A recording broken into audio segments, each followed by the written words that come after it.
ఎస్తేరు గ్రంథం 4వ అధ్యాయాన్ని మనం ముగించుకోవటం జరిగింది. ఎస్తేరు ఒక బలమైన తీర్మానాలు చేసుకుంది. ఆ శ్రమ దినములో ఎస్తేరు ఒక బలమైన నిర్ణయాన్ని తీసుకుంది. 127 సంస్థానములు ఉన్న తన జాతి వారందరూ గోనె పట్ట కట్టుకొని బూడిద పోసుకొని ఉపవాసం ఉండి ఏడుస్తూ ఉన్నారు, ప్రార్థిస్తూ ఉన్నారు. ఎస్తేరు అంటది తన బాబాయ్తో, మీరు సమాజపు మందిరానికి వెళ్ళి నా నిమిత్తం కూడా ఉపవాసం ఉండి 3 రోజులు ప్రార్థన చేయండి, నేను నా పని కత్తులు మరి మేము కూడా ఉపవాసం ఉండి ప్రార్థన చేస్తామని ఆమె కబురు పంపించింది మొర్దెకైకి. ఉపవాస ప్రార్థనలో ఉన్న శక్తి ఏందో ఈమెకు అర్థమైంది. ఎస్తేరుకి ఏమర్థమైందంటే ఉపవాస ప్రార్థనలో ఉన్న శక్తి ఏందో అర్థమైంది. యేసు ప్రభు శిష్యుల దగ్గరికి దెయ్యం పట్టిన వ్యక్తిని తీసుకొచ్చారు. ఆ దెయ్యం వెళ్ళటల్లా. ఆ దెయ్యం వెళ్ళపోతుంటే ఇక ఆ దెయ్యం పట్టిన ఆ ఇంటి యజమాని యేసు ప్రభు దగ్గరికి వచ్చి నీ శిష్యుల దగ్గరికి మేము వచ్చాము కానీ మా కుమార్తెకి పట్టిన దెయ్యం పోలేదు అని అడిగారు. ఆ అమ్మాయిని తీసుకురండి అని యేసు ప్రభు ప్రార్థన చేశాడు. ప్రార్థన చేసిన వెంటనే ఆ దురాత్మ ఆ అమ్మాయిని విడిచి వెళ్ళిపోయింది. యేసు ప్రభు శిష్యులు అలాగే చూస్తున్నారు. అయ్యా మేము చాలా ప్రార్థన చేశాం కానీ ఆ దురాత్మ పోలేదు, పోకపోవటానికి కారణం ఏంటి అని అడిగారు. యేసు ప్రభు ఏం చెప్పాడంటే ఇలాంటివి కొన్ని ప్రార్థన చేసిన వెంటనే వెళ్ళిపోతాయి, కొన్ని దైవజనులు చూసిన వెంటనే వెళ్ళిపోతాయి, కొన్ని ఉపవాస ప్రార్థన ద్వారా వెళ్ళిపోతాయి. ఇటివి ప్రార్థన ద్వారా మాత్రమే అని పుట్టుకోళ్ళు అంటాడు, ఉపవాసము అంటాడు. ఉపవాస ప్రార్థనలో దయ్యపు కట్టులు తెగిపోతాయి. ఉపవాస ప్రార్థనలో తాంత్రిక కట్టులు తెగిపోతాయి. ఉపవాస ప్రార్థనలో మాంత్రిక కట్టులు తెగిపోతాయి.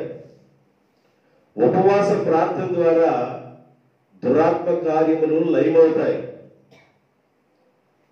అయితే ఈ ఉపవాస ప్రార్థనలో ఉన్న శక్తి ఏందో ఎస్తేరుకి అర్థమైంది. ఎస్తేరుకి బాగా అర్థమైంది. ఉపవాస ప్రార్థనలో ఉన్న శక్తి ఏందో బాగా అర్థమైంది. కాబట్టి దేవుని పిల్లలుగా ఎదుగుతున్న వాళ్ళు ఉపవాస ప్రార్థన చేయటం అనేది మానబాకండి. ఉపవాస ప్రార్థన కుటుంబానికి, బిడ్డలకు దీవెన. ఉపవాస ప్రార్థన చాలా ప్రాముఖ్యమైనది. దెయ్యాలు ఈ ఉపవాస ప్రార్థన ద్వారా ఈ పరిగెడతాయి, వెళ్ళిపోతాయి. లోకాసు వార్తలో 8వ అధ్యాయము 30-31 వచనంలో ఒక మాట ఉంటుంది. యేసు నీ పేరేమని వారిని అడుగగా, నీ పేరేందని వారిని అడగగా, దెయ్యాలను అడగగా నా పేరు సేన అని చెప్పి పాతాళములోనికి పోవుటకు మాకు ఆజ్ఞాపించవద్దని యేసు ప్రభుని దెయ్యాలు వేడుకొనెను. దెయ్యాలు దండం పెడుతున్నాయి. దెయ్యాలు దండం పెడుతున్నాయి. ఎవరికి? యేసు ప్రభుకి దెయ్యాలు దండం పెడుతున్నాయి. ఈ సృష్టిలో రకరకాల విద్యలు ఉన్నాయి. రకరకాల విద్యలు, తాంత్రిక సంబంధమైనవి, మాంత్రిక సంబంధమైనవి, చెల్లంగి సంబంధమైనవి, రకరకాల విద్యలు ఉన్నాయి. వాళ్ళు అలా బ్రతుకుతారు.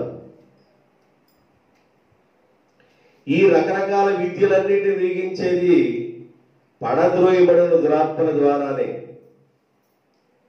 దేవుడి దగ్గర నుండి పడద్రోయబడిన దురాత్మల ద్వారానే వాటిని వశం చేసుకొని వాడు పని చేసుకుంటాడు. అయితే నజరేయుడైన యేసు నామములో ఎప్పుడైతే ప్రార్థన చేస్తున్నారో ఆ దెయ్యాలంటనే, అయ్యా పాతాళానికి మమ్ములను పంపొద్దయ్యా, పాతాళానికి మమ్మల్ని పంపొద్దు. మరి ఆడికి వెళ్తారు మీరు? పాతాళానికి వెళ్ళకుండా ఆడికి వెళ్తారు మీరు? మేము ఆ పందుల్లోకి పెడతామయ్యా. ఏ పందుల్లోకి? పందుల్లోకి పెడతాం, పందుల్లోకి వెళతామయ్యా అనగానే యేసు ప్రభు ఆజ్ఞాపించాడు. కాబట్టి యేసు ప్రభు యొక్క నామములో ఉన్న శక్తిని గమనించి విశ్వాసులు ప్రార్థించాలి. యేసు ప్రభు నామములో ఉన్న బలాన్ని గమనించి విశ్వాసులు ప్రార్థించాలి.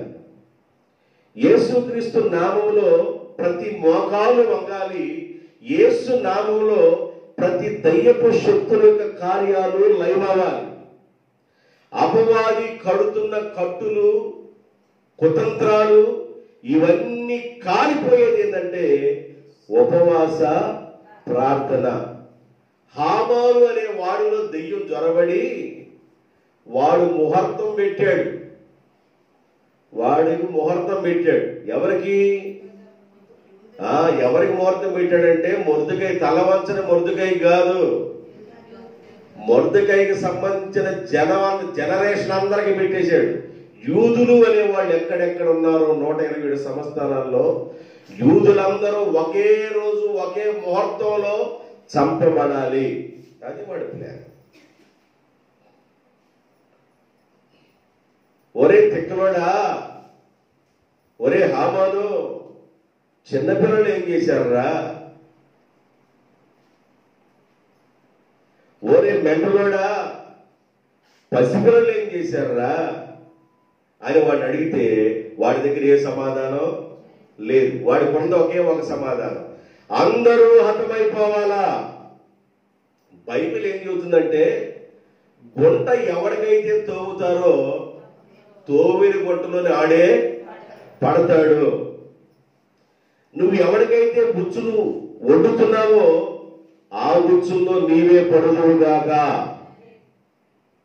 నువ్వు గుంట ఎవరి కోసమైతే తోవుతున్నావో ఆ గుంట నీ కొరకే అనుబంధువుగాక. ఈ అనేవాడికి అర్థం కావటంలా, వీడికి అర్థం కావటంలా. వీడు ఎలా ప్రవర్తిస్తున్నాడంటే రాజైన అహష్వేరోషు ఉన్న మంత్రులందరికంటే, ప్రైమ్ మినిస్టర్లందరికంటే నా సీటుని ఎత్తుగా చేశాడు. నాకు నమస్కారం చేయకపోవటం ఏంది? ప్రెస్టేజీ క్వశ్చన్గా భంగం అయిపోతుంది. నాకు నమస్కారం చేయకపోవటం ఏంది? సరే నమస్కారం చేయలేదు, వాడు మొద్దుకై కోసం కోపడాలి, ఆయన మీద కోపడాలి. ఆయన మీద కోపం కాదండి, ఇప్పుడు యూదులందరి మీద కోపమైనట్టు ఆయనకి. యూదులంటే అసలు పడదు. చిన్నపిల్లలు పెద్ద చిన్న తేడా లేకుండా, ముసల అనే తేడా లేకుండా అందరికీ ఒకే రోజున ఒకే ముహూర్తంలో చనిపోవాలి. అది దేవుడు మౌనంగా ఉంటాడండి? దేవుడు మౌనంగా ఉంటాడా? చూసే దేవుడు మౌనంగా ఉంటాడా? వాడంత ప్లాన్ చేస్తుంటే చూసే దేవుడు మౌనంగా ఉంటాడా? వాడికి ఇసురు పెట్టడా? ఆయనకి ఇసురు పెడతాం తెలియదా? ఆయనకి ఎలా బంధాలు వేయాలో తెలియదా? దేవునికి ఎలా జుట్టు పట్టుకోవాలో దేవునికి తెలియదా? ఎలా వంచాలో దేవుడికి తెలియదా?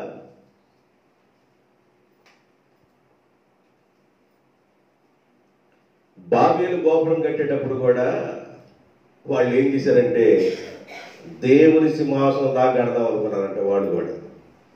ఎడదాకా? దేవుని సింహాసనం దాకా కడదాం, పెద్దగా ఎక్కడే ఉండిపోదామని. కొంతమందికి కన్ను మిన్ను కానరాదు. పెద్దేందో చిన్నేందో గురువేందో దైవమేందో ఎవరేందో అర్థం కాదు. ఎవరేందో అర్థం కాకపోవడానికి కారణమేంది? ఒకటి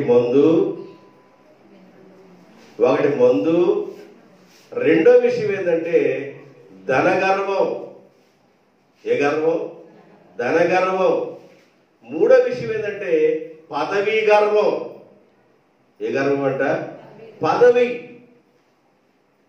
నాకు మంచి పదవి ఉంది, నేను మంచి పోస్ట్లో ఉన్నా అనే ఆ పదవిని చూసుకొని పదవి గర్వం. హామానికి ఏమీ అర్థం కావట్లా.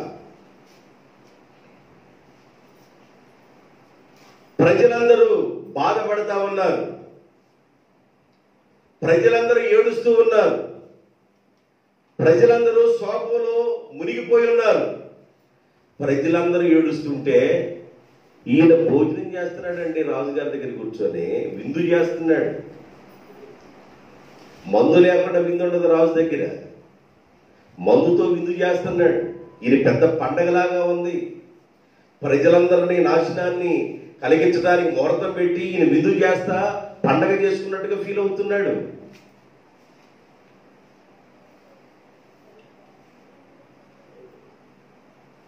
ఎస్తేరంటది, నా కొరకు ప్రార్థన చేయండి, నేను పెడతాను. నేను నశించదను, నేను రాజుగారి దగ్గరికి పెడతాను, నా కోసం ప్రార్థన చేయండి. ఇప్పుడు ఒక ప్రశ్న, ఎస్తేరు ఎవరి కోసం వెళ్ళింది? బైబిల్ పొద్దాక చూడమంటే అర్థం కాదు. పొద్దా బైబిల్ ఎందుకు అర్థమైంది? నాకెళ్ళి చూడండి, పావు గంట అర్ధగంట నాకెళ్ళి చూసి ఆ తర్వాత ఇంటికి వెళ్తే అర్థమైంది. నాకెళ్ళి చూడండి. ఎస్తేరు ఎవరి కోసం వెళ్ళింది చెప్పండి? ఎవరి కోసం? చక్కగా చెప్పండి అమ్మా, అందరూ చెప్పండి, అర్థమైంది, మీరు మంచిగా చెప్తున్నారు. ఎవరి కోసం? తన జాతి కోసం, తన ఇంటి వారి కోసం ఎస్తేరు వెళ్ళింది. ఆడ కోసం ఎస్తేరు వెళ్ళా, మన కోసం కూడా వెళ్ళింది. దేవునికి స్తోత్రం, హల్లెలూయా. ఆ రోజు చరిత్రలో, ప్రపంచ చరిత్రలో ఎస్తేరు యూదులందరికీ జరిగే నాశనాన్ని తప్పించడం కోసం, యోధా గోత్రంలో నుండి యేసయ్య రావాలి కనుక, యోధా సింహంగా ఉన్న యేసు ప్రభు రావాలి కనుక, యేసయ్య యోధా గోత్రములో నుండి రావటం కొరకు ఎస్తేరు యూదుల కొరకు, యేసు ప్రభు ద్వారా రక్షణ పొందుకున్న మన కోసం కూడా వెళ్ళింది. ఇది ప్రపంచంలో గొప్ప విషయం అన్నమాట. ఆమె యూదుల కోసమే వెళ్ళలా, యోధా గోత్రములో నుండి యేసు ప్రభు రావాలి. యూదులందరూ నశించిపోతే యేసు ప్రభు ఎలా వస్తాడు? కాబట్టి యేసు ప్రభు వస్తే, యేసు ప్రభు ద్వారా రక్షణ పొందిన మన కోసం కూడా ఆమె ముందుగానే వెళ్ళింది. ఎంత త్యాగం చేస్తుందో చూడండి. ఒక స్త్రీ ఎంత త్యాగం చేస్తుందో చూడండి. లైఫ్ని దైవ సన్నిధానంలో గడుపుతూ ప్రభుతో ఆమె కమిట్మెంట్ చేసుకొని ప్రార్థనాపూర్వకంగా 3 రోజులు ఉపవాస ప్రార్థన చేసుకొని, ఉపవాస ప్రార్థనలో 3వ దినం ఆమె చదవండి, 3వ దినమందు ఎస్తేరు రాజభూషణములను ధరించుకొని రాజనగరు యొక్క ఆవరణములో రాజు సన్నిధికి వెళ్ళి నిలిచెను. రాజనగరు ద్వారమునకు ఎదురుగానున్న రాజ ఆవరణములో తన రాజాసనము మీద రాజు కూర్చొని ఉండెను. రాణి అయిన ఎస్తేరు ఆవరణంలో నిలబడి ఉండుట రాజు చూడగా ఆమె యందు అతనికి దయ పుట్టెను. రాజు తన చేతిలో నుండి బంగారపు దండమును ఎస్తేరు తట్టు చాపగా ఎస్తేరు దగ్గరకు వచ్చి దండము యొక్క కొనను ముట్టెను. ఇప్పుడు జాగ్రత్తగానండి, 3 రోజులు ఉపవాస ప్రార్థన చేయండి నా కోసం అంది. 3 రోజులు ఉపవాస ప్రార్థన అయిన తర్వాత కదా ఎస్తేరు వెళ్ళాల్సింది. ప్రార్థన ఎన్ని రోజులు చేయమంది? 3 రోజులు చేయమంది. కానీ ఎన్ని రోజు వెళ్ళింది రాజు దగ్గరికి? 3వ రోజు వెళ్ళింది. దేవుని చిత్తం అయితే ఇప్పుడు అని చెప్పుకుందాం దాని గురించి. 3వ రోజు వెళ్ళింది. 3వ రోజు ఆమె రాజా భూషణములను అలంకారం ధరించుకొని ఆమె రాజ అంతఃపురంలోకి వెళ్ళేటప్పుడు, మహాచక్రవర్తి దగ్గరికి వెళ్ళేటప్పుడు ఎంతో మంది సిబ్బంది సైనికులు ఉంటారు. వాళ్ళు అక్కడ ఆపేయాలి, ఎవరు రానివాడు. పక్కలో పడుకున్న భార్యను కూడా రాజు నమ్మడు. పక్కలో పడుకున్న భార్యను కూడా రాజు ఎందుకు నమ్మడంటే ఆమె ద్వారా ఏమన్నా జరుగుద్దామోనని పక్కలో పడుకున్న భార్యను కూడా రాజు నమ్మని దినాలవి. అందుకని ఒక చోట రాయించాడు దేవుడు, పక్కలో ఉన్న భార్య కూడా అన్ని విషయాలు చెప్పబాకు అంటాడు. పక్కలో ఉన్న భార్య కూడా అన్ని విషయాలు చెప్పబాకు అంటాడు. రాజుకి ఏదైనా విపత్తు పక్కలో ఉన్న భార్య ద్వారా కూడా ఏమన్నా వచ్చిద్దేమోననే భయముతో రాజ్య పరిపాలన జరుగుతూ ఉండే. పక్కనున్న గమ్యాలే మరి దేశపు అధ్యక్షుల్ని కాల్ చేసిన చరిత్రలు ఎన్నో ఉన్నాయి. నమ్మిన బొట్టులే కాల్ చేసిన రోజులు ఉన్నాయి. ఇంద్రమ్మ గారిని అలాగేనండి. ఇంద్రమ్మ గారిని కాల్చింది ఎవరు? బయటోడా లోపలోడా? ఇంద్రమ్మ గారిని కాల్చింది లోపలోడా బయటోడా? ఆయన పక్కన నమ్మినోడే. ఏ చేపను ముంచింది బయటోళ్ళా ఇంట్లో వాడా? ఆయన అన్నలే.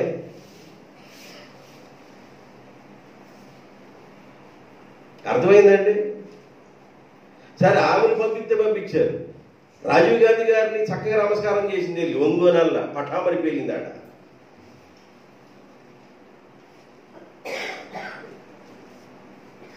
నమ్మించి పొందుకోవటువంటి అదే, గిల్లి ముద్దు పెట్టుకోవడం అంటే అదే. బాగున్నామంటారా, బాగున్నావా అని ఎత్తుకొని ఎట్టెట్టు అంటాడు, గిల్లుతాడు. ఆడు ఎందుకు ఎడుతున్నాడు అర్థం కాదు. బయట కావాలన్నా ఆయన బాగా నాడెత్తున్నట్టున్నాడే, బాగున్నామంటారా బాగున్నామంటే అంటున్నాడు. గిల్లుతున్న సంగతి ఎవరికి తెలుసు? ఆడికి తెలుసు. ఎవరికి? గిల్లించుకునేవాడు. అంతేనాడు ఆడు ఏడుతాడు. ఆడు ఎందుకు ఏడుతున్నాడు అంటే ఇటు గిల్లుతున్నాడు. ఇటు గిల్లే సంగతి తెలియదు. బాగున్నావా అర్థమైందా? అలాంటి వాడు హామాను అలాంటి వాడు, మామూలు వ్యక్తి కాదు,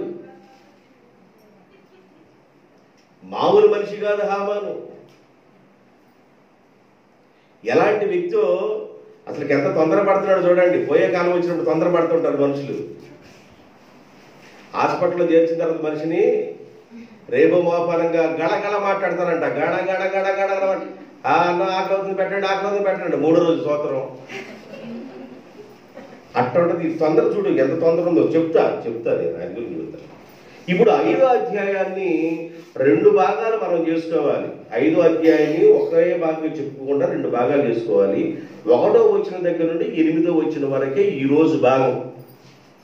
ఈరోజు భాగం మీకు చెప్పేది 1వ వచనం దగ్గర నుండి 8వ వచనం వరకే.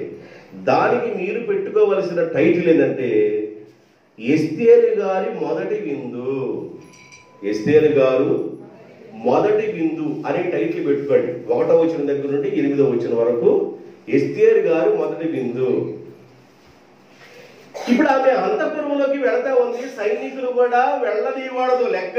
అసలు రాజ అనుమతి లేకుండా రాజు యొక్క ఆజ్ఞ లేకుండా ఎవరు రంగ ప్రవేశం చేయడానికి అవకాశం లేదు, ఎవరు లోపలికి వెళ్ళడానికి అవకాశం లేదు. ఎవరైనా కూడా అట్లా తెగించగాని వెళితే వాడి మెడకాయ మీద చూసి తలకాయ లెగిసిపోవలసిందే, చనిపోవలసిందే. కఠినమైన ఆజ్ఞ అది. వాడు మార్చుకోరండి, వాళ్ళ చట్టం మార్చుకోరు. ఒకసారి స్టాంప్ వేసుకున్న తర్వాత ఆ చట్టం మారదు. రాజుగారు అసలు మామూలు వ్యక్తి అంటారా? రాజుగారు చాలా టెంపర్ వ్యక్తి. ఆశ్వేరోషు రాజుగారు సముద్రాన్ని ఎన్నిసార్లు కొట్టాడు? సముద్రాన్ని 300 సార్లు కొట్టించాడు. తుఫాను వచ్చిన నేలని సముద్రం ఏం చేసింది? తుఫాను లేపే దేవుడు సముద్రం మీద కోపంతో ఏసి బ్రిడ్జి కొట్టుకుపోయిందని సముద్రం మీద కోపంతో 300 సార్లు సముద్రాన్ని కొట్టించి తన సేవకుల ద్వారా సముద్రాన్ని సంఖ్యలు వేసాడంట. అంటే నీళ్ళలో పాడేసాడు, తీసుకున్న సంఖ్యలు వేసాడు పో సంఖ్యలు అన్నాడు. అంత కోపిస్తాడు అన్నమాట. వీళ్ళు యుద్ధానికి వెళ్ళేటప్పుడు ఆ దగ్గరలో ఉన్న ఒక వ్యక్తి అన్నాడు, అయ్యా నా కుమారులు 5 ఉన్నారు యుద్ధంలో, పెద్దోడన్నా ఉంచయ్యా నా దగ్గర అన్నాడు. అంటే దాని అర్థమైందిరా, మేము యుద్ధానికి వెళ్ళిన తర్వాత మేమందరం పోతామనే కదా పెద్దోడు ఉంచమంటున్నాం. ఆడుంటేనే నీకు తలగొరుగు పెడతాడా? పెద్దోడు ఉంటే తలగొరుగు పెడతాడు నీకు, లేదా పెద్దోడు ఉంటే నిన్ను పాతేస్తాడా? మేమందరం పోయేవాడు నువ్వు ఉండేవాడువా అని. అరే పెద్దోడు ఇటు రాని పెద్దోడిని పిలిచి మొక్క చేయడు రా మా మంచిగా అన్నారు. మొక్క చేసి రోడ్డు గొడ్డు పక్క ఇటు పక్క వేసి మధ్యలో 10 సైన్యం అన్నాడు. అలాంటి శాడిస్టు ఎవరు? అహష్వేరోషు శాడిస్టు, మామూలు వ్యక్తి కాదు. శాడిస్టుకు భార్య ఎస్తేరు. పరిస్థితి చూడండి ఎంత దారుణంగా ఉందో. కానీ ఈ రాజు యొక్క అనుమతి లేకుండా ఈమె వెళ్ళకూడదు, కానీ వెళ్ళటానికి తెగించింది. వెళ్ళాలి తప్పదు, ఎందుకంటే ముహూర్తం దగ్గరికి వచ్చేసింది. ముహూర్తం దగ్గరికి వచ్చేసింది కాబట్టి వెళ్ళాలి.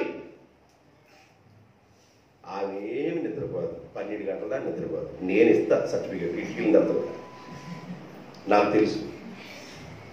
కాబట్టి రాజ ఆజ్ఞ లేకుండా వెళ్ళకూడదు, ముహూర్తం దగ్గరికి వచ్చేసింది. యూదులకి ఈమె చెప్పాలి, చెప్పాలంటే ఈమె తప్పనిసరిగా అంతఃపురంలోకి వెళ్ళాలి. అప్పటికే చర్చలు జరుగుతున్నాయి, స్వఖండాలు వినపడుతున్నాయి అనే చర్చలు జరుగుతున్నాయి. రాజుగారు ఎవరు సింహాసనం కూర్చున్నారు, రాజుగారి ప్రక్కనే వాళ్ళందరూ కూర్చొని ఉన్నారు. అందరూ చర్చిస్తా ఉన్నారు, ఆలోచన చేస్తా ఉన్నారు. సభ చాలా తీవ్రంగా ఉంది. లోపల అంతఃపురంలో ఉన్న సభ చాలా తీవ్రంగా ఉంది. వీళ్ళందరూ చర్చిస్తూ ఉన్నారు. ఎస్తేరు ఎప్పుడైతే ప్రవేశిస్తూ ఉందో దగ్గరున్న సైనికులు కూడా ఎస్తేరు చూడంలే దయపుట్టింది. దేవునికి స్తోత్రం. సైనికులు దాటుకుంది, అధికారులు దాటుకుంది, అందరం దాటుకొని రాజుగారు కనబడుతుండగా ఈమె ఆవరణంలో నిలబడి అలాగ నమస్కారం చేసింది. తల ఉంచే ఉంది, తలెత్తన ఎస్తేరు తల వంచి నమస్కారం చేస్తుంది రాజు. రాజు వెంటనే కుర్చీ నుంచి లేచాడు. రాజు వెంటనే కుర్చీ నుంచి లేచి రాణి దగ్గరికి వచ్చి ఆ దండాన్ని సాధాడు. దేవునికి స్తోత్రం. రాజు కుర్చీలో కూర్చున్న రాజు దగ్గరికి వెళ్ళాలని ఆమె ఆవరణలో ఉంది. రాజుగారు సీటు దిగి వచ్చాడు. దండం తీసుకొని రాణి దగ్గరికి వచ్చి కొన శాపంలే ఆ కొనని తాకింది. దేవునికి స్తోత్రం. ఆయన అంటాడు, భయపడదు ఎస్తేరు, నువ్వు భయపడద్దు. అంటే ఈయనకి అంతకుముందు ఉన్న ఎంతో టెన్షన్స్ లో ఉన్నాడు. పక్కనున్న వాళ్ళు అధికారులు ఉన్నారు, ఎంతో మంది పరిస్థితులు, వాళ్ళందరితో మాట్లాడుతూ బహు టెన్షన్ లో ఉన్నాడు. ఆ పరిస్థితులు వెళ్ళింది. ఇన్ని టెన్షన్స్ అన్నీ ఎస్తేరు చూడంగానే వెళ్ళిపోయి ప్రేమ దయ ఆమె మీద పుట్టింది. దేవునికి స్తోత్రం. రాజు దగ్గరికి వెళ్ళి నమస్కారం చేస్తూ తల దించే ఉందండి. ఆమె తల దించి ఉంది. ఇక్కడ ఏమర్థమవుతుంది ఈ పాఠంలో అంటే, యజమానికి లోబడి ఉండటం నేర్చుకుంది. యజమానికి లోబడి ఉండటం నేర్చుకుంది.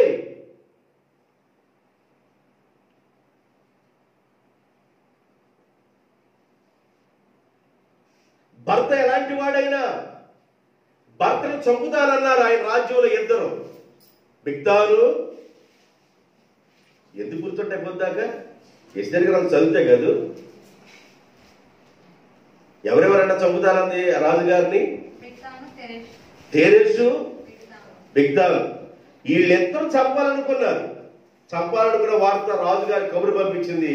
వాస్తవం అని తెలిసింది. ఈ విషయాలను తెలుసుకున్న తర్వాత వాళ్ళని ఉరిదీశారు. ఎంత భర్త ఎలాంటి వాడైనా కూడా భర్త ప్రాణాన్ని కాపాడుకుంది. భర్తకు తల వంచిన ఆ విధానం చూసి రాణి ఎప్పుడైతే ఆ కోటలో ఉన్న ఆ రాజ ఆవరణంలోకి ప్రవేశించిందో రాజుగారికి ఎస్తేరును చూసి అసలు రాజుగారు ఆలోచిస్తున్నాడు, నా అనుమతి లేకుండా, నా ప్రమేయం లేకుండా, నేను కబురు పెట్టకుండా రాజు వారికైనా రాకూడదు. రావటం ఏంటి ఈ సభలోకి అని అనాలా? కానీ సింహాసనాన్ని దిగి రాణి దగ్గరికి వెళ్ళి దండాన్ని చాపి భయపడబాకేస్తారు. ఏమన్నాడు చూడండి, ఎన్నో వచనం? 3వ వచనం, 5:3.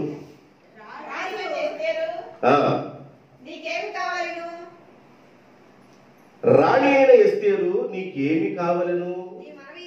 నీ మనవి ఏమిటి?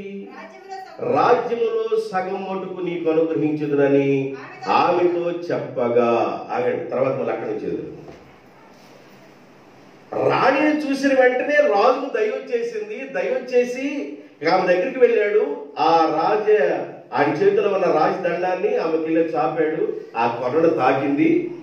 ఇక ఆమె చూసి అలాగ తలెత్తుకొని చూస్తున్నప్పుడు రాణి ఏం చేస్తారు? భయపడొద్దు, నీకేం కావాలి? నీ మనవేంది? రాజ్యంలో సగం ఇచ్చేస్తాను. ఏం కావాలి? చాలా ప్రేమగా మాట్లాడుతున్నాడు. నీకేం కావాలి? ఇలాగే ఒక సందర్భంలో రాజైన హేరోదు కూడా పుట్టిన జన్మదిన సందర్భంగా నాట్యమాడిన అమ్మాయితో అంటాడు, నీకేం కావాలి? నా రాజ్యంలో సగం కావాలా అంటాడు. నా రాజ్యంలో సగం కావాలా? నీకేం కావాలి?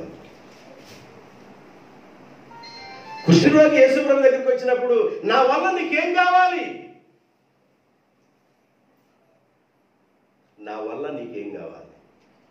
నా బంధువులు వదిలిపెట్టారయ్యా, నా ఇంట్లో కూడా వదిలిపెట్టారయ్యా, అందరూ వదిలిపెట్టారు. నీ వల్ల నన్ను కరుణిస్తే చాలు ప్రభు అని కుష్ఠరోగులు వేడుకుంటే, నాకిష్టమే, నీవు శుద్ధుడవు కాదు, నీకేం కావాలి? నీ మనవి ఏమిటి? దేని గురించి మనవి చేస్తున్నావు? నీ మనవి ఏంటి? ఏం చేస్తే? భయపడబాకు, ధైర్యంగా ఉంది. రాజు ధైర్యపరుస్తున్నాడు. నీకు ప్రాణహాని జరగదు, భయపడబాకని అభయం ఇచ్చేసాడు. అప్పుడే నీ మనవేంటి? కొన్ని సందర్భాల్లో మన మనవిని దేవునితో చెప్తున్నప్పుడు దేవుడు మన మనవి ఆలకిస్తూ సహాయం చేస్తూ ఉంటాడు. దేవునికి స్తోత్రం, హల్లెలూయా. దేవుడి దగ్గరికి కూడా వెళ్ళి మనం ప్రార్థన చేసేటప్పుడు, మనవ చేసేటప్పుడు, ప్రార్థన అనగా మనవి అనగా కూడా ఒకటే. మనవ చేసేటప్పుడు మన మనవి ఏందో దేవుడు చూస్తాడు. 2 సందర్భాలు చెప్తాను. చాలా విషయాలు ఉన్నాయి కానీ 2 సందర్భాలు చెప్తాను. ఆదికాండం 17వ అధ్యాయం 20వ వచనం. 17వ అధ్యాయం 20వ వచనం. ఇష్మాయేలును గురించి నీవు చేసిన మనవి నేను వింటిని. ఇదిగో నేను ఇష్మాయేలును ఆశీర్వదించి అతనికి సంతానాభివృద్ధి కలుగు చేసి అత్యధికముగా అతనిని విస్తరింపజేసేదను. అతడు 12 మంది రాజులను కనును. గొప్ప జనమవుతాడు. అబ్రహాం, నువ్వు అప్లికేషన్ పెట్టావు, ఇష్మాయేలు నా సన్నిధిలో ఉండినట్లుగా దీవించయ్యాలి. నేనంటాను, నీకు వాగ్దాన పుత్రుని ఇస్తాను, నీ భార్యని శారా ద్వారా వాగ్దాన పుత్రుని ఇస్తాను, ఆయన ద్వారా నా వాగ్దానం నెరవేరుస్తానని దేవుడు అక్కడ మాట్లాడుతాడు అబ్రహాంతో. అయితే ఈ సందర్భంలో అంటాడు, అబ్రహాం, నీవు చేసిన మనవి నేను విన్నా, ఇష్మాయేలుని నేను ఆశీర్వదిస్తాను. మన మనవి వినే దేవుడు, మన మనవి విని మన కోరికలను సిద్ధింపజేసే దేవుడు. నువ్వు ప్రార్థన చేసేటప్పుడు నీ మనవిని ఆలకిస్తాడు ఆయన, మౌనంగా ఉండడు. ఇశ్రాయేలును కాపాడువాడు కొనకడు, నిద్రవాడు, ఆయన మౌనంగా ఉండేవాడు కాడు. నువ్వు అర్ధరాత్రి లేచి ప్రార్థన చేసినా, 2 గంటలు లేచి ప్రార్థన చేసినా, 3 గంటల ప్రార్థన చేసినా, 11 గంటల ప్రార్థన చేసినా, మళ్ళా తెల్లారిన తర్వాత నువ్వు ఏ టైంలో ప్రార్థన చేసినా, 24 అవర్స్ నువ్వు ఎప్పుడు ప్రార్థన చేసినా నీ ప్రార్థన వినడానికి ఆయన సిద్ధంగా ఉన్నాడు. ఏం కావాలి నీకు? నీకేం కావాలి? నా దగ్గర నుండి ఏం కావాలి? ఆయన అంటాడు, రాజు, నా రాజ్యంలో సగభాగం వరకు నీకు అనుగ్రహించదునని, పెద్దగా చదువు లేనట్టు కాకుండా అనుగ్రహించదునని ఆమెతో చెప్పగా, ఎస్తేరు రాజులకు యుక్తముగా తోచిన ఎడల నేను రాజు కొరకు సిద్ధము చేయించిన విందుకు రాజువైన తామును హామానును నేడు రావాలని కోరుచున్నానని ప్రత్యుత్తరమిచ్చాను. ఈ వెళ్ళింది అసలు దేనికోసం వెళ్ళింది?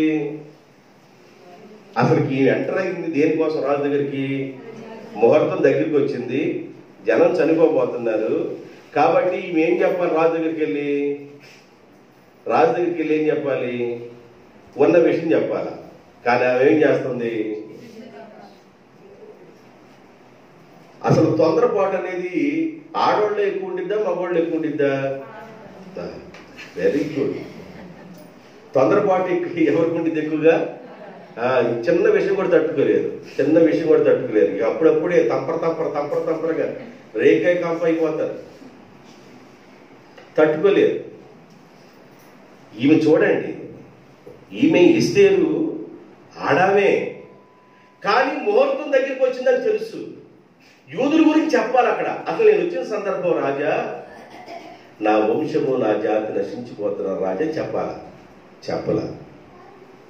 తొందరపడలా. నేను చేయించిన విందుకి రాజువైన నీవును హామానును విందుకు రావాలని కోరారు. కిందకి రాదండి, కింద చదవండి. ఎస్తేరు మాట ప్రకారం జరుగునట్లు హామాను చేయవలనని త్వరపెట్టు. ఇటు తొందరపాటు వచ్చేసింది. పోయే కాలం వచ్చినప్పుడు తొందరపడతానంటారు. త్వరపెట్టుము. ఆమెం భోజనం పెట్టబోతుందో, ఏ జాయింట్లు అయిపోతుందో, ఏమేమి చేయబోతుందో, ఎన్ని రకాలు వడ్డించు. రాణిగారు కదండి, ఎన్ని శాంతిలు వడ్డించిపోతుందో అని అనుకున్నాడు ఈ నాత్రపోడు. తొందర పెడుతున్నాడట రాజుని. ఎప్పుడు వెళ్తారు రాజా? మన మీటింగ్ తాగుతున్న తర్వాత ముందు గో పార్టీ. ముందే పార్టీ? భోజనం. ముందు భోజనం. కాబట్టి రాజును తొందర పెడతాడంటాము. ఎప్పుడు తెల్లారే వెళ్దాం, లేకపోతే రాడానికి పడిపోతావా? చాలా తొందరగా ఉన్నాడు. దేనికోసం? భోజనం కోసం చాలా తొందరగా ఉన్నాడు. చదవమ్మా. తొందర పెట్టమని రాజు సెలవేగా రాజును చాలా ఇక స్పీడ్గా ఆ మాట ఎప్పుడైతే చెప్పిందో, సరే పద అన్నాడు. ఇక ఎక్కడి నుంచి నిద్ర లేదు హామానికి. రాజా మామూలు విందుగా పద అని రాజుని అప్పుడు పెట్టింది. ఎందుకంటే రాజు ఎవరు మాట్లాడారు? అంతకుముందు ఎవరు మాట్లాడినాడు? ఆయన ఏం చేశాడు? కొంపని కొల్లేరు చేశాడు. ఈయన ఏం చేయబోతున్నాడు?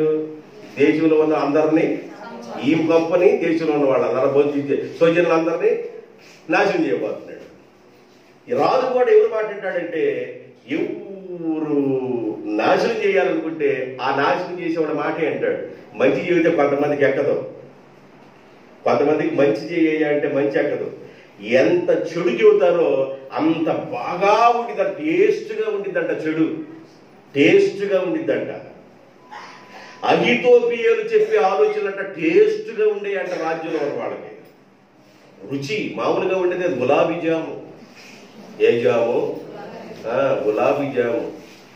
ఇక ముందు ఆ రసం మొత్తం అది తాగి గులాబీ జాముని తిందాం అనుకునే ఆ విధానం అంటారు అనమాట. చెడు అంత తీగా ఉంది. మంచి ఎవరికి పనికిరాదు, మంచి పనికిరాదు ఎవరికి. చెడు అంత తీపిగా ఉండదు, టేస్ట్గా ఉంటుంది. తర్వాత ఏం చేసిందో చెబుతా, చెడు ఏం చేసిందో చెబుతాను. వెళ్ళం మదండయ్యా భోజనానికి వెళ్ళబడి తొందర చేసి హామాను రాజు గారిని తొందర చేసి వెళ్ళాడు. ఎందుకంటే రాజు అంటాడు, రాజ్యంలో ఎవరు నమ్మానంటే హామాను నిన్నే నమ్మానయ్యా, నమ్ము నమ్మయ్యా. వద్దు గొంతు పోయారంటే నువ్వు నమ్మాలిగా, నమ్మునైనా. నోకలు పెట్టి నోకలు పెట్టి బాగా మేపాడంట. దేన్ని? నోకలు దేనికి పెడతారు? కోడి దొరుకుంటున్నారండి. నోకలు పెట్టి బాగా మేపి ఇక అది ఎటు పైకి చూడటానికి లేదంట. ఇక దాన్ని పూయటానికి వెళ్ళేటప్పుడు మామూలు గురేకెత్తున్నారంట. గులాం కొట్టి మామూలు గురేకెత్తున్నారంట. అబ్బా ఏముంది వారం గులాము. డబ్బులు కూడా వేశారు. డబ్బులు గులం చిరుపల్లి సెంటర్లో మామూలుగా సేవ మందిని కొయ్యటానికి ముందుగా గులాం కొట్టి డబ్బులు వేస్తారు. మామూలుగా అన్ని రోడ్లు ఇకెన్ని తర్వాత దాని వ్యవహారం ఏముంది అర్థం కావట్లా. గులాము డబ్బులు తలిగి అబ్బా డబ్బులు గులాం, డబ్బులు మోగుతుంది గులాం.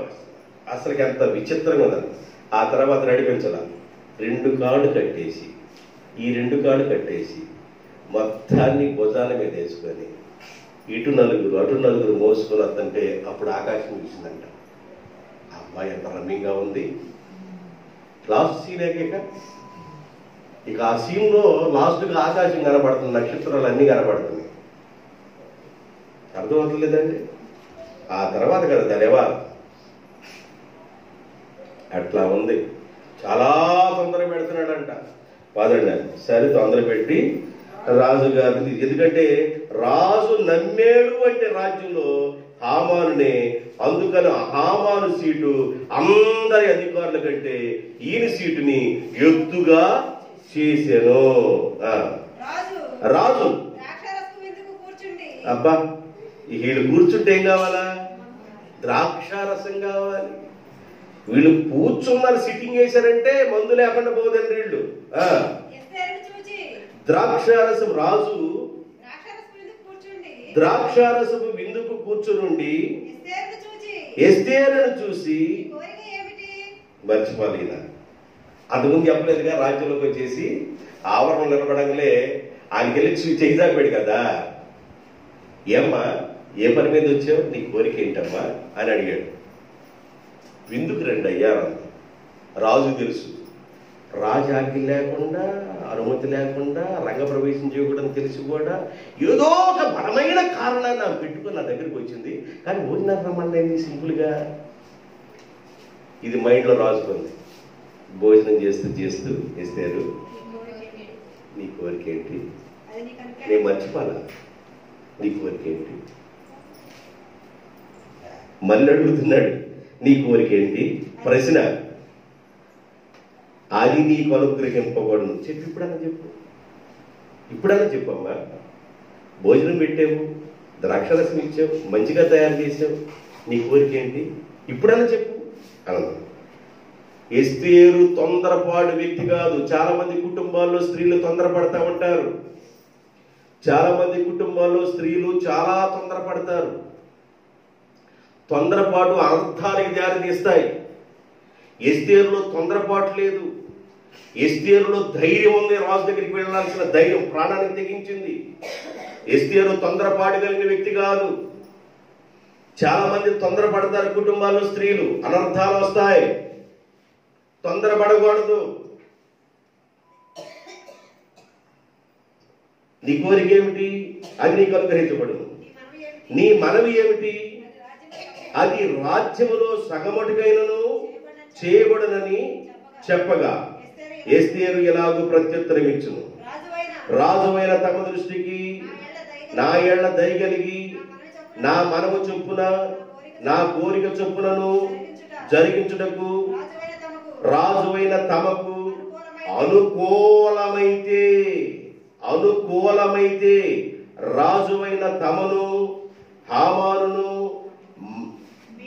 మీ నిమిత్తమును నేను చేయబోవు విందుకు రావాలని రాజైన తామును చెప్పినట్లు రేపటి దినమున నేను చేయుదును. ఇదే నా మనవి, ఇదే నా కోరిక అని చెప్పింది. ఈరోజు కింద అయిపోయిందిగా, మళ్ళా రేపు కూడా చేయబోతున్నది. రేపు కూడా ఒకసారి రండి. ముహూర్తం ఏమో తొందరలో ఉంది. ఈ వంటది రేపు కూడా బిందు చేయబోతున్నారు. నా మనవేంది అని అడుగుతున్నా కదా. రేపు యువత నేను ఎపిసోడ్ రేపు వేస్తా. నేను ఎంతవరకు ఈ ఎపిసోడ్ చాలు, ఫస్ట్ విందు చాలు. నెక్స్ట్ రేపు చేస్తా విందు. ఆ విందులో రండి. రేపు మాట్లాడతా నేను. అంతవరకు మొదటి ఎపిసోడ్ పూర్తయింది. 5వ అధ్యాయం 8వ వచనం వరకు 1 నుండి. ఈ మాటల వల్ల దేవుడు మిమ్మల్ని దీవించునుగాక.